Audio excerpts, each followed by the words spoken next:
I took the job at the emergency call center 3 months after I stopped being able to sleep through the night.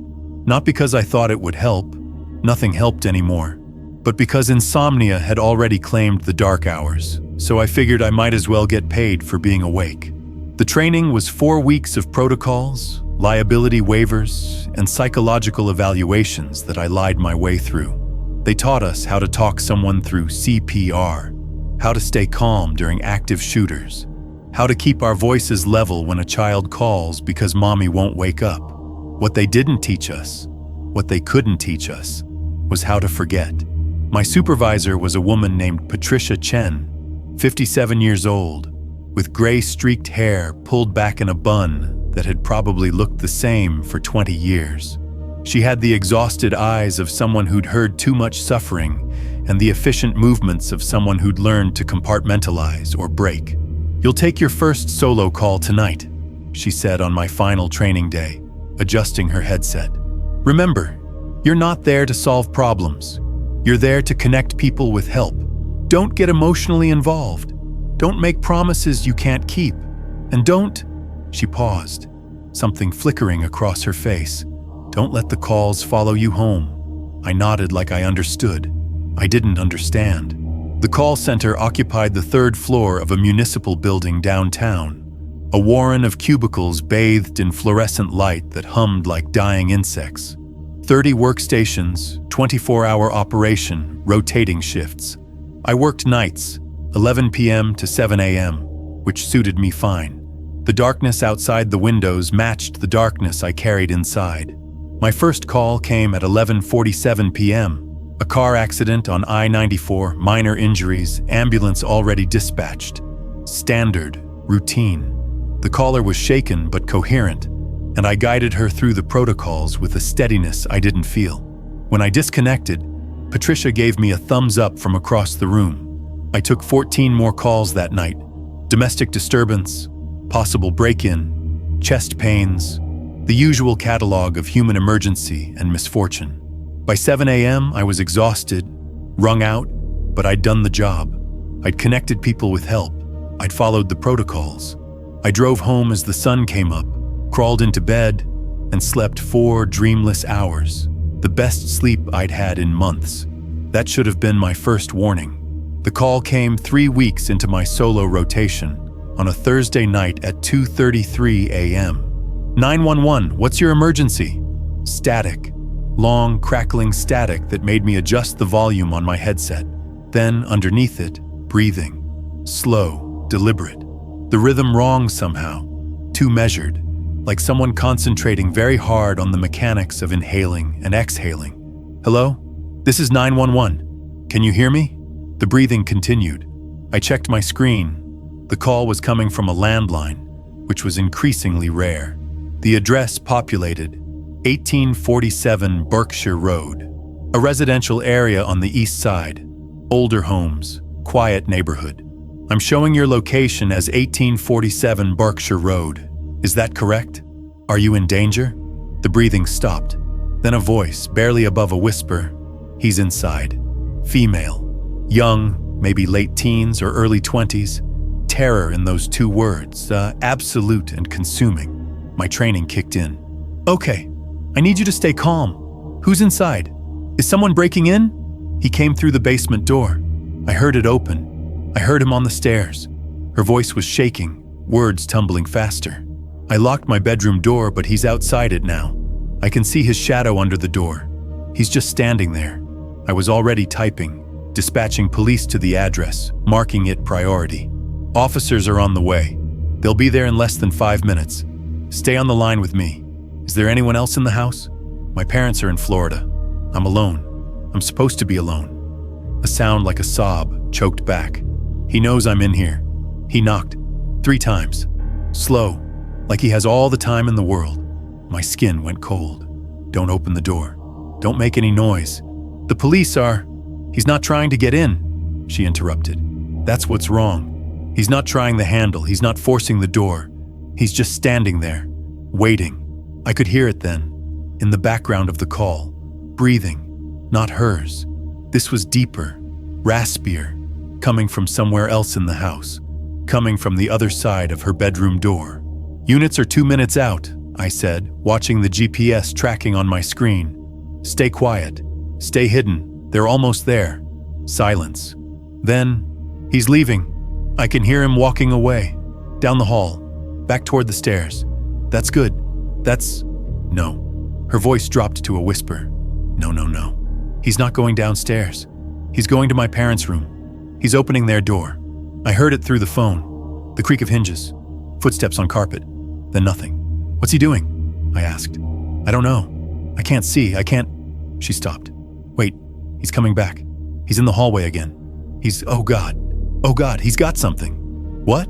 What does he have?" "A photo. From my parents' dresser. The one from my graduation. He's holding it. He's looking at it. He's looking at my face." The tracking showed police pulling onto Berkshire Road. 30 seconds away. "Officers are on your street right now. You're going to hear them. Don't come out until they tell you it's safe." Through the phone, I heard sirens. Loud, close, the cavalry arriving. Then I heard something else. Knocking. The same 3 slow knocks she'd described. Deliberate. Patient. Right on her bedroom door. "He's back," she whispered. "He came back to my door. He's knocking again. The police are here and he's knocking on my door. Don't open it. Let the officers clear the house first. He's saying something. Oh Jesus, he's saying something." "What? What's he saying?" Her voice, when it came, was barely audible. "He said, 'I'll see you tomorrow.'" Silence. Then chaos. Shouting. The thunder of boots on stairs. Authoritative voices commanding someone to show their hands. "Get on the ground. Don't move." The girl was screaming, crying, and I stayed on the line through all of it. Listening. Documenting. Useless. An officer took the phone. "This is Officer Martinez with Metro PD. The residence is secure. We've got the victim. She's safe." "The intruder?" I asked. A pause. "Ma'am, there's no one else here. We cleared the entire house. All entry points are secured. There's no sign of forced entry." She heard someone. Someone was outside her door. Someone took a photo from her parents' room. There's a photo on the floor in the hallway. Looks like it fell off the wall. Old nail gave out, probably. His voice was kind but firm. The voice of someone humoring a hysterical woman. The girl's pretty shaken up. Probably heard the house settling, photo frame falling. Let her imagination run. We'll stay with her until her parents can be contacted. I wanted to argue. I'd heard the breathing. I'd heard those slow, deliberate knocks. But I also knew how these things went. The official report would say no intruder found. Possible anxiety episode. Officers cleared scene. I disconnected and sat in my cubicle, hands trembling, while the fluorescent lights buzzed overhead. Patricia appeared at my shoulder. "First scary call?" I nodded. "They stay with you," she said quietly. "The ones where you can hear the fear, where you're right there with them but you can't actually help, can't physically protect them. You just have to trust the system works." She squeezed my shoulder. "Go take your break. Walk it off." I went to the break room and poured coffee I didn't want. On the wall, someone had posted a cartoon. A 911 operator with a speech bubble saying, "Please hold. Your emergency is important to us." Dark humor, the kind you needed in this job. I returned to my station and took 6 more calls before my shift ended. Noise complaint, possible overdose, wellness check, routine, normal. Nothing that made my skin crawl or my hands shake. But I couldn't stop thinking about the girl on Berkshire Road, about the breathing I'd heard, about those 3 slow knocks, about the promise whispered through a locked door. "I'll see you tomorrow." I should have let it go. I should have filed my report, logged off, gone home and slept. But instead, I found myself pulling up the call recording, playing it back through my headphones, listening for something I'd missed. The breathing was there, definitely there, not imagined. I could hear it underneath the girl's terrified whispers, a counterpoint to her fear. Slow, measured, wrong. And the knocking, I counted them out. 3 knocks, evenly spaced. A pause, then 3 more after the police arrived, right before the voice. I played that section again and again, trying to make out the words. "I'll see you tomorrow." Male voice, calm, almost pleasant. The way you'd tell someone you'd see them at lunch, at the office, at a completely normal and non-threatening future encounter. I pulled up the dispatch report. Officers Martinez and Kowalski had cleared the scene at 2:47 a.m. No intruder found, no evidence of break-in. Victim appeared to be suffering from anxiety. Parents contacted in Florida, advised to return home or have neighbors stay with daughter. Victim declined medical evaluation. Case closed. I logged off at 7:03 a.m. and drove home through streets washed in early light. I should have slept. Instead, I sat at my kitchen table drinking coffee and staring at my phone, waiting for something I couldn't name. At 9:15 a.m., my phone rang. Unknown number. I answered without thinking. "Is this the 911 operator I spoke with last night?" Female voice. "The girl from Berkshire Road." "Yes. How did you get this number?" I called back and asked. I told them it was important. I needed to talk to you specifically. She was speaking fast, words tumbling over each other. "You believed me, right? You heard him. You heard him breathing." "I heard something," I admitted. "But the officers said," "I know what they said. They think I'm crazy. My parents think I'm crazy, but I'm not. He was here, and he said," her voice broke, "he said he'd see me tomorrow. What does that mean? Is he coming back? Is he going to? Have you reported this to the police?" "They won't listen. They think I imagined it, but I didn't. I didn't imagine the photo on the floor. It didn't just fall. He put it there. He wanted me to know he'd been in my parents' room, that he'd been looking at my face, that he knows what I look like. I should have told her to contact the police again. Should have recommended she speak with a counselor, install a security system, stay with friends. Should have maintained professional distance. Instead, I said, "What's your name?" "Sarah. Sarah Brennan." "Sarah, I'm not supposed to do this, but I'm going to give you my personal number. If anything happens, anything at all, you call me directly. Don't wait for 911. Just call." I gave her my cell. She thanked me, her voice thick with relief, and we disconnected. I sat at my kitchen table and wondered what the hell I was doing. Getting emotionally involved, making promises I couldn't keep, breaking the first rule Patricia had given me. But I'd heard that breathing, I'd heard those knocks, and something in Sarah's terror had felt familiar, visceral, true in a way that transcended protocol and procedure. I finally slept around noon. 3 hours of thin, restless unconsciousness filled with dreams of locked doors and patient footsteps and whispered promises I couldn't quite make out. Sarah didn't call that day, or the next. By Saturday, I'd almost convinced myself it was over, that the intruder, real or imagined, had moved on, that Sarah was safe, and I could stop obsessively checking my phone. Then, at 2:33 a.m. on Sunday morning, exactly 48 hours after the first call, my personal cell phone rang. "He's here," Sarah's voice, barely a whisper. "He's outside my window. Second floor. We're on the second floor. He shouldn't be able to. Call 911 right now." I did. "They're sending someone, but last time," a sound like a sob. "Last time they didn't believe me. Last time they said there was no one here. But he's outside my window. I can see his shape. He's just standing there, on nothing. There's no ledge, no ladder, nothing. He's just standing in the air outside my window, and he's looking at me." Ice flooded my veins. "Lock yourself in the bathroom. Don't look at the window. Don't." He's tapping on the glass. One finger, tap, tap, tap. The same rhythm as the knocks. He's smiling. I can see his teeth. "Sarah, get away from the window." He's holding something. A phone. He's showing me a phone. "There's something on the screen. Numbers." "There." She stopped. "They're counting down. From 30, 29, 28. Police are on the way. Just hold on." He's mouthing something. His lips are moving. I think he's saying my name. He's saying Sarah over and over, and the numbers are still counting down, and I don't know what happens when they reach 0. Background noise. Sirens, distant but approaching. The cavalry coming again. 15, Sarah whispered. 14, 13.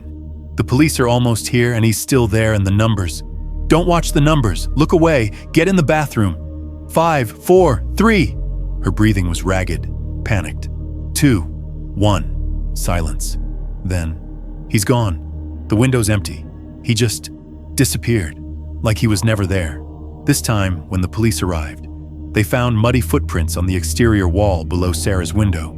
Large boots, men's size 11 or 12, tracking up the siding to the second floor. Impossible, the officer said. The angle was wrong, the surface too smooth. No one could have climbed that way. But the footprints were there. Physical, real, documented in the report. They also found something else. Sarah's phone, which had been on her nightstand, was missing. They found it an hour later, buried in the backyard, 6 inches deep, wrapped in a plastic bag. When they powered it on, there was a single photo in the gallery, a picture of Sarah sleeping in her bed, taken from inside her room, timestamp showing 1:47 a.m., 46 minutes before she'd called me. This time, the police didn't dismiss it as imagination. I met Sarah in person 2 days later, at a coffee shop 3 miles from my apartment. She looked younger than I'd imagined, barely 20, with circles under her eyes that spoke of sleepless nights and hypervigilance. She was staying with her roommate now, had moved out of her parents' house, changed her number, filed for a restraining order against person or persons unknown. They still don't know who he is, she said, stirring her coffee without drinking it. No prints, no DNA. The photo on my phone was taken with my own camera, so there's no metadata from another device. It's like a ghost broke into my room, took a picture, and buried my phone in the yard. How are you holding up? She laughed, brittle and harsh. I don't sleep. I check the locks 17 times before bed. I sleep with the lights on and a kitchen knife under my pillow. I'm terrified and exhausted and angry that this person, this thing, has taken my sense of safety, and I can't even fight back because I don't know who he is or what he wants. I wanted to tell her it would get better. That time would heal the trauma, that she'd eventually feel safe again. But I'd learned not to make promises I couldn't keep. Why did you want to meet? I asked. Sarah pulled out her phone, a new one, the old one still held as evidence, and opened a photo. Because this happened last night. The image showed her roommate's living room. Normal, mundane, except for one detail. A photo frame on the mantel had been turned around, facing the wall. That's my picture, Sarah said. From graduation. The same one he took from my parents' house. My roommate doesn't know how it got here. She doesn't remember seeing it before. And when we turned it back around, she swiped to the next photo. Written on the back of the photo, in neat handwriting, tomorrow. That's why I needed to see you, Sarah whispered. Because tomorrow means today, now. And I don't know what's supposed to happen, but I'm terrified that when night comes, he's going to finish whatever he started. And the police can't protect me because they can't find him. They can't stop someone they can't identify or locate or even prove exists beyond footprints and a photograph. I looked at this frightened young woman who'd called 911 for help and gotten only me. A burned-out insomniac working night shifts to avoid my own demons. I wasn't a cop. I wasn't trained for this. I was just someone who answered phones and connected people with resources that increasingly seemed inadequate. But I'd heard the breathing, I'd heard the knocks, and I'd heard that calm, patient voice promising to see her tomorrow. I'll stay with you tonight, I said. At your roommate's place, I'll keep watch.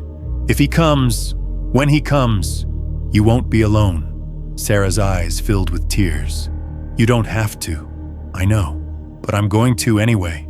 Sarah's roommate, a nursing student named Maya, wasn't thrilled about a stranger camping out in their living room, but she understood the situation. She'd seen Sarah's deterioration, the panic attacks, the paranoia that wasn't paranoia if someone was actually stalking you. I arrived at 8 p.m. with coffee and a determination to stay awake all night. The apartment was small, second floor of a converted house, with windows that faced a quiet street lined with old oaks. Maya had installed additional locks on the doors. Sarah had put up blackout curtains on every window so no one could see in. We sat in the living room, lights blazing, and waited. 9 p.m., nothing. 10 p.m. Maya went to bed, exhausted from a double shift. Sarah and I remained on the couch, watching a nature documentary neither of us paid attention to. 11 p.m. Sarah dozed off, her head dropping to her chest, exhaustion finally overcoming fear. Midnight. I checked all the locks, all the windows, found everything secure. At 2:33 a.m., my phone rang. I grabbed it before the ringtone could wake Sarah. Unknown number. Hello? Breathing. Slow, measured, familiar. Who is this? I demanded, my voice low. A pause, then, you weren't supposed to be there. Male voice. Calm. The same voice from Sarah's first call, the one that had promised, I'll see you tomorrow. If you come near her. I always keep my promises, he interrupted. I told her I'd see her tomorrow, but you've complicated things. You weren't part of the plan. What plan? What do you want with her? I want what was promised to me, what I was owed. But now, a sound that might have been a laugh. Now I'll have to adjust. You've made this interesting. The call disconnected. I sat there, heart hammering, phone clutched in my sweating hand. He'd called me. On my personal cell, which meant he knew who I was, knew I was here, knew I'd inserted myself into his plan. I walked to the window and looked out at the quiet street. Nothing moved. No cars, no people. Just amber streetlights and the shadows of trees. Then I saw it. A figure, standing under the oak tree directly across from the apartment. Tall, motionless, looking up at the window where I stood. I grabbed Sarah's shoulder and shook her awake. Call 911 now, he's outside.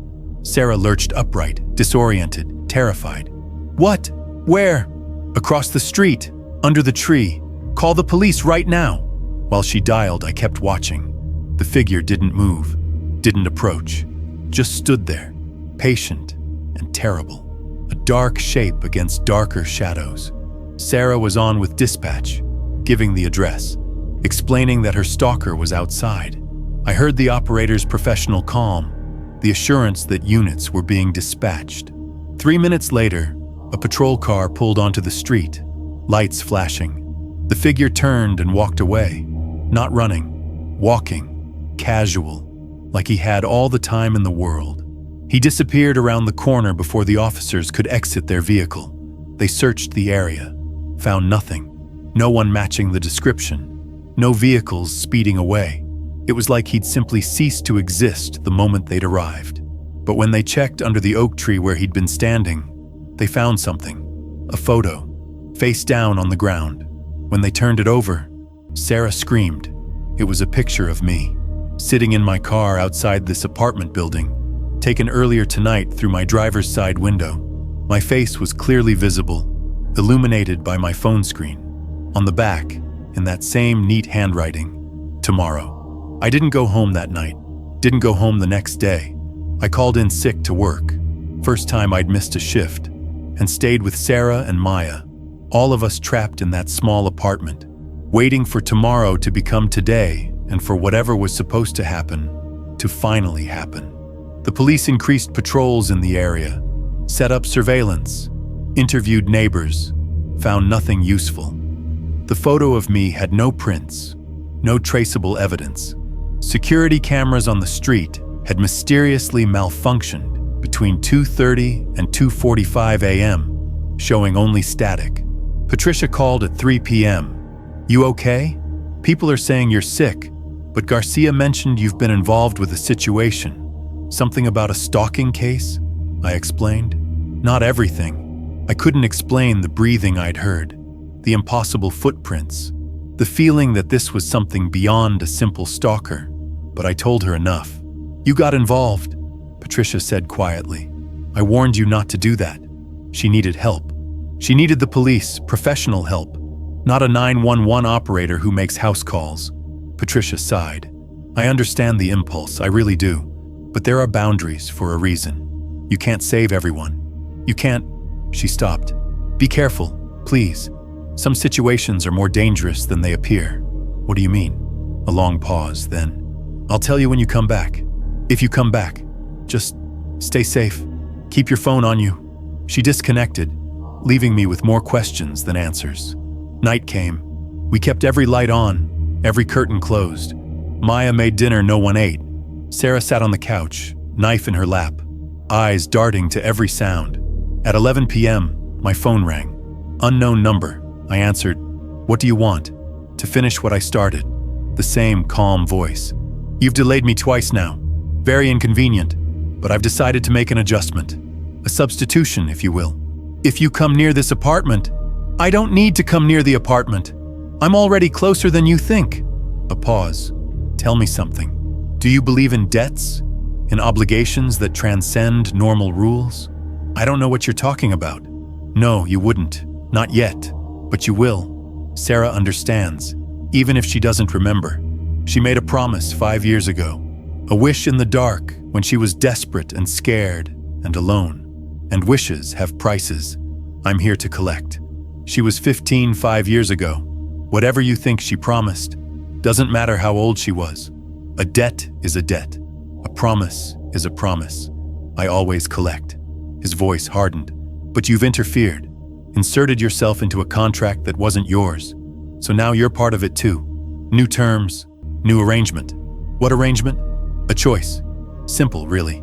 At 2:33 a.m., always 2:33, that's when she called out. That's when the debt came due. One of you will pay what's owed. Her or you. The debt must be satisfied. Choose. You're insane. I'm not choosing. Then I'll choose for you. And I promise you won't like my decision. The call disconnected. I stood there, phone in hand, while Sarah stared at me with wide, terrified eyes. "What did he say?" she whispered. I couldn't tell her. Couldn't explain that I'd somehow become collateral in whatever supernatural bargain she'd apparently made as a frightened 15-year-old girl. Couldn't explain that I was now just as trapped as she was. Instead, I said, "Call the police. Tell them he made direct threats. We need someone here. Now." 2 officers arrived at 11:45 p.m. Martinez and Kowalski, the same ones who'd responded to Sarah's first call. They positioned themselves in the apartment, weapons ready, radios on, prepared for a home invasion that I knew wouldn't come in any form they could stop. Because this wasn't a normal stalker.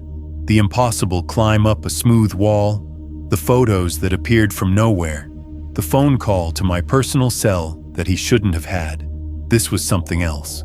Something that operated by rules I didn't understand.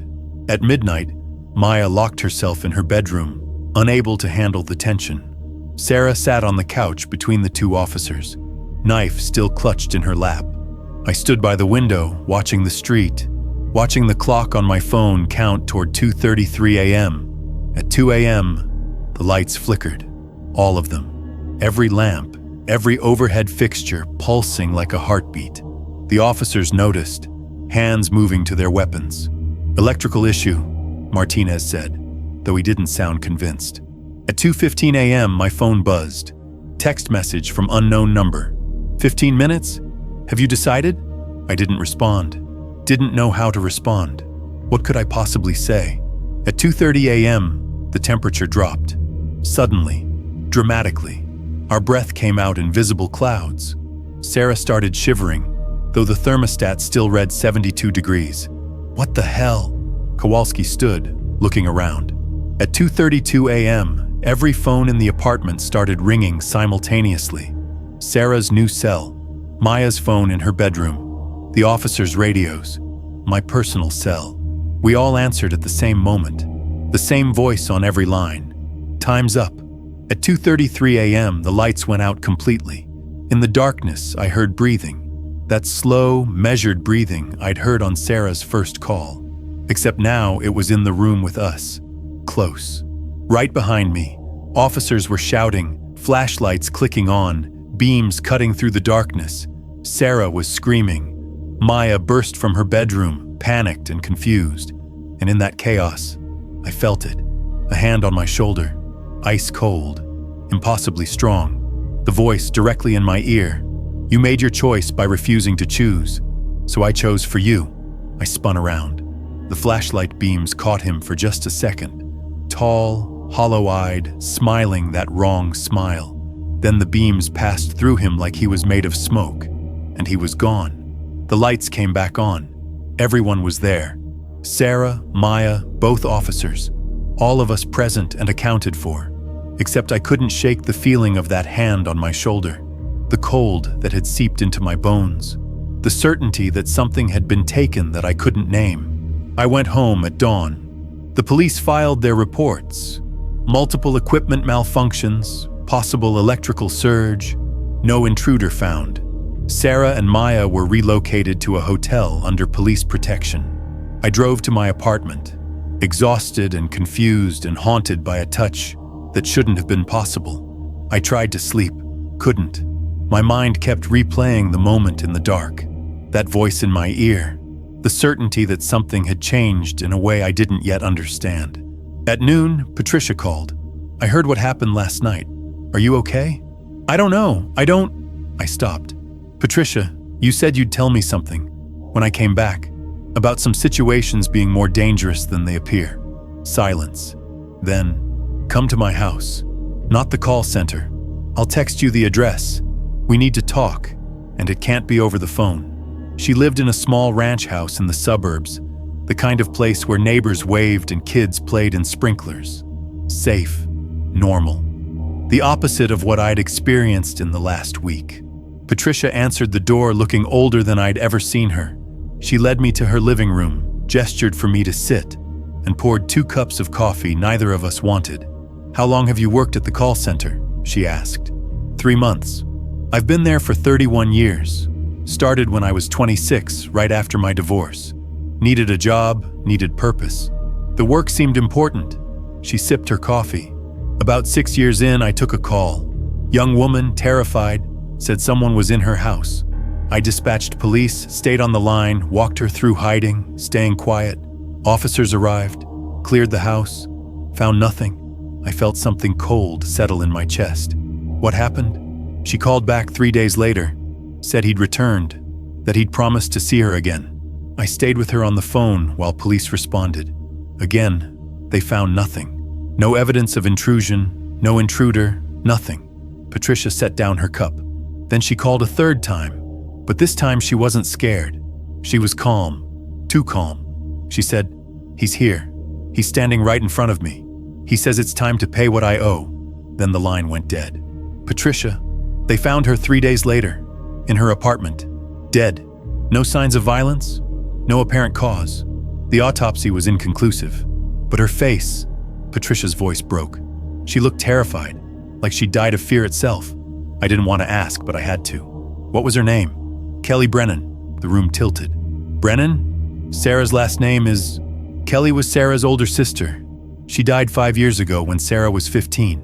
Patricia met my eyes. The night Kelly died, Sarah made a wish. A desperate, terrified wish that her sister would be protected, would be safe, would come back. Someone, something, answered. But the price wasn't collected from Kelly. The debt transferred to Sarah. And now it's transferred to me, I finished.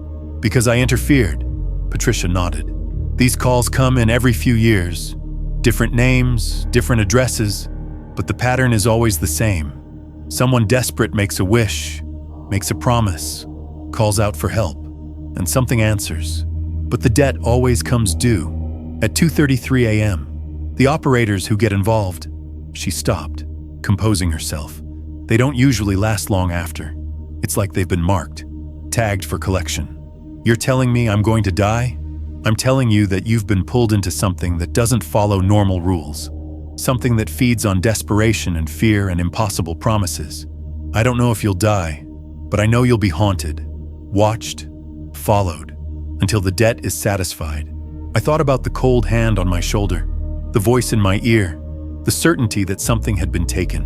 What did it take from me, I asked. I don't know, but you'll find out. They always do. I called my ex-wife that night, first time in 8 months. She answered after 4 rings, her voice cautious. "Hello? It's me," I said. Silence. Then, "Why are you calling?" I needed to hear your voice, to tell you that I'm sorry, for everything, for not being there when you needed me, for all the ways I failed you." More silence. "Are you drunk?" "No, I'm sober. I've been sober for a while now. I stopped, trying to find words.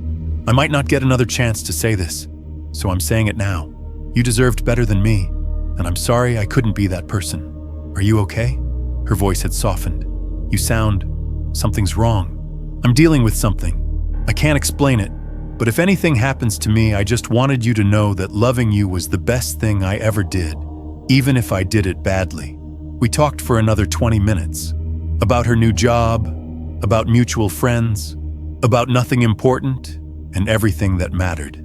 When we hung up, I felt lighter, like I'd closed a door that had been left open too long. I went to work that night. Patricia tried to stop me. "Take time off, sort this out, don't come in."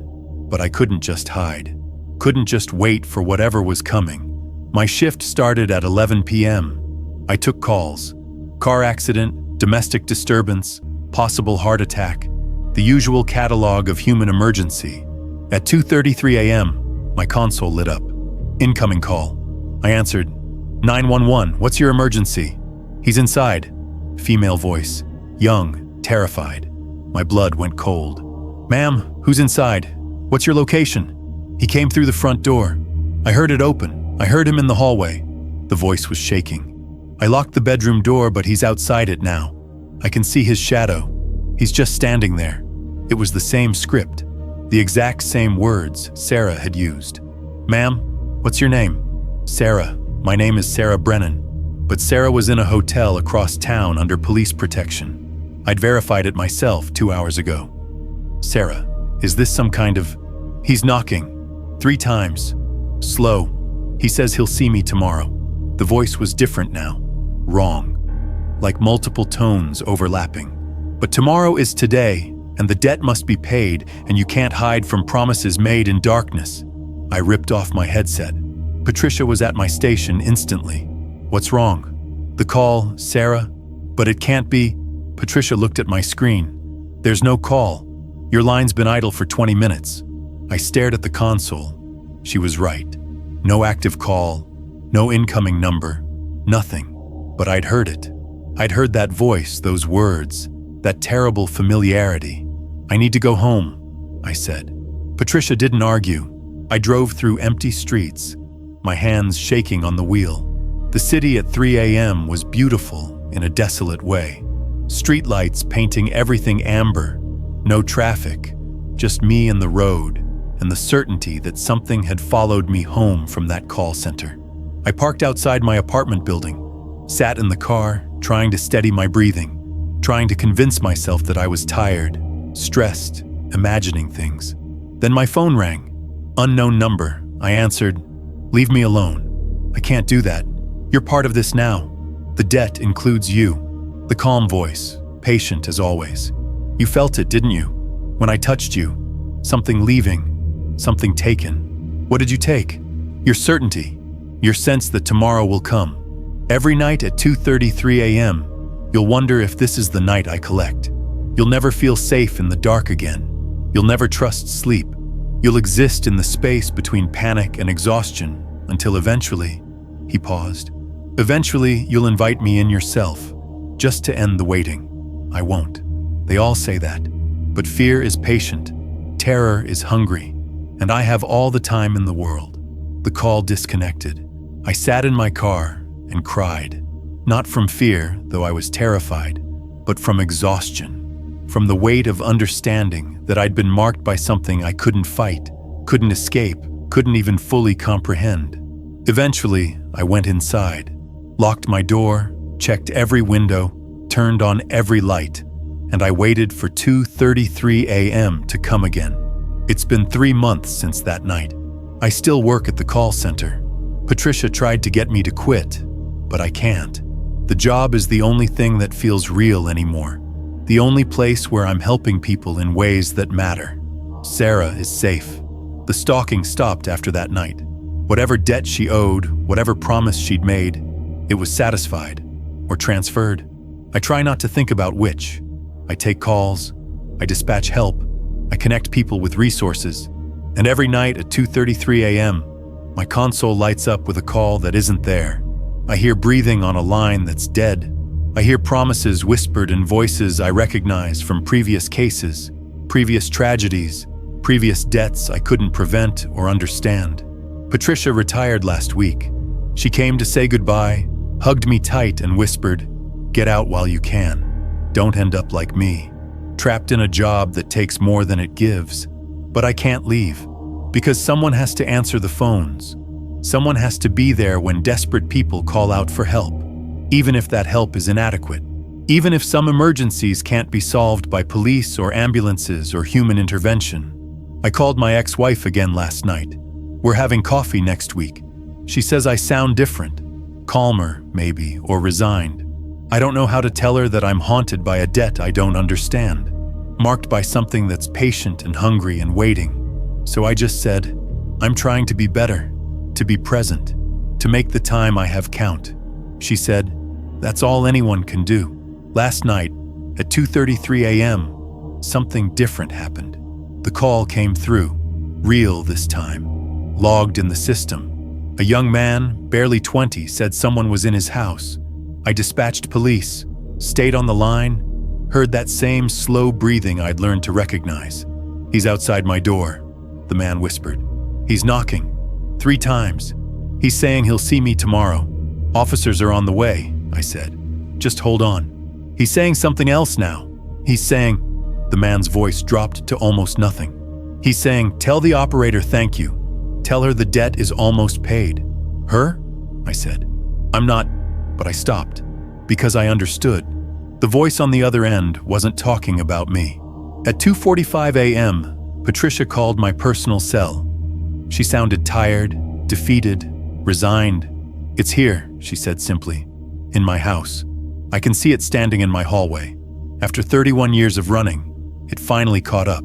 Patricia, call 911. I am 911. We both are. And some emergencies don't have solutions. She laughed softly. Take care of them. The callers, the scared ones. Even when you can't save them, at least bear witness. That's all we can do. Patricia, please. It's saying it's time, that the debt is due. And you know what? I'm tired of running. I'm ready to pay. A pause. Goodbye. Thank you for caring about the job, about the people. That matters more than you know. The line went dead. I tried calling back. No answer. I dispatched police to her address, told them it was an emergency, possible home invasion. They found her at 3:17 a.m. in her living room, dead. No signs of violence, no apparent cause. But her face was frozen in an expression they described as peaceful resignation. The coroner ruled it a heart attack, natural causes, case closed. But I know better. I'm still here, still working nights at the call center, still answering calls at 2:33 a.m. that may or may not be real. Patricia's replacement is a cheerful woman in her 40s who doesn't understand why I check the locks so often, why I flinch at certain ringtones, why I can't shake the feeling of being watched. She'll learn, or she won't. Either way, I'll be here, taking calls, bearing witness, connecting desperate people with help that may or may not come in time. Because someone has to. Because some debts get paid in blood and terror and sleepless nights. Because I made a choice to get involved, and choices have consequences. And because every night at 2:33 a.m., I hear that calm voice promising, soon, very soon, the debt is almost paid. I don't know when my tomorrow will come, don't know what form it will take, don't know if I'll have the strength Patricia had at the end, that peaceful resignation, that acceptance of fate. But I know this, I'll keep answering the phones until I can't anymore. I'll keep helping people until the debt comes due, and when it does, when he finally comes to collect, I hope I face it the way Patricia did. With dignity, with peace, with the certainty that I did what I could with the time I had. Until then, I'll be here, in the call center, under fluorescent lights that buzz like dying insects, answering calls that still haunt me. 911? What's your emergency?